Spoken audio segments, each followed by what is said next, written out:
day 20! 5 days before Christmas! We're finally feeling much better. And we're going to the mall again kasi maglalaro lang si Jeremy doon and then maybe mag-snack kami doon or lunch, we'll see. And then I'm gonna go to work later tonight. Excited na kami sa Pasko. Wala naman kaming plinanong bongga.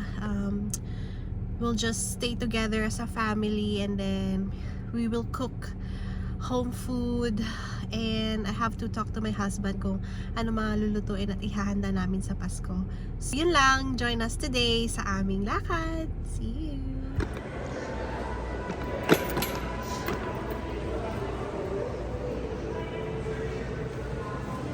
Slide?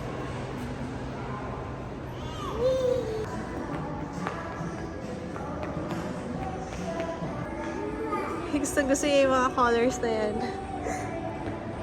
Go, go, go, go! Purple! This one. Blue! Up. Down.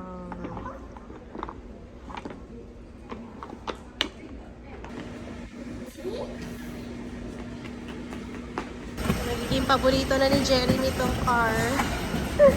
Sabi niya car daw niya yan. And today he chose the color yellow. Hi Jeremy! Hi! Picture! Kain tayo na, okay?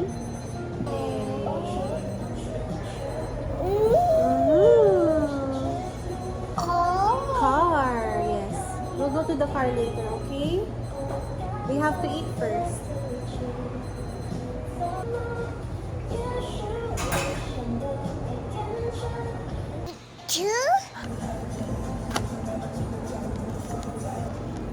Yummy.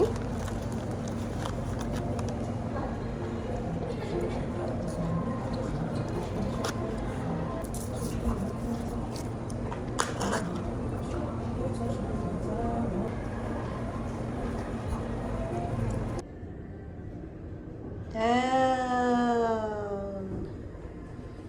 Yay! Okay, nasa bahay na ulit kami ni Jeremy. Magluluto lang ako ng lunch namin. Tik, tik, tik, tik. And nap time tayo mamaya, Wan. Okay?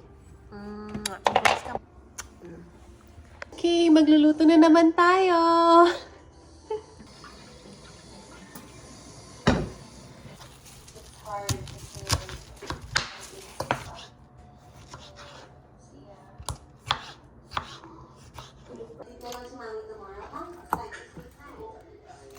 Maraming kamatis pag nagsisigaw dahil mahilig ako sa kamatis. Lagay na natin ang sinigang powder mix. Bumili din pala ako ng mga berries. Naka-sale siya sa Kins Farm a while ago. Ano siya? $5 for 3. So, usually ang mahal ng raspberries. So, it's a good deal. Yeah. Okay. Lagay na natin yung gulay.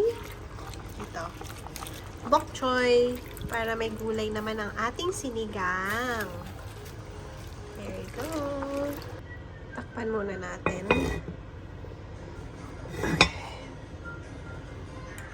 So, ito na ang ating sinigang na salmon. May sabaw, gulay. Kain muna kami ni Jeremy. Yan na yung makain na siya. Okay. So, gusto yan ng salmon.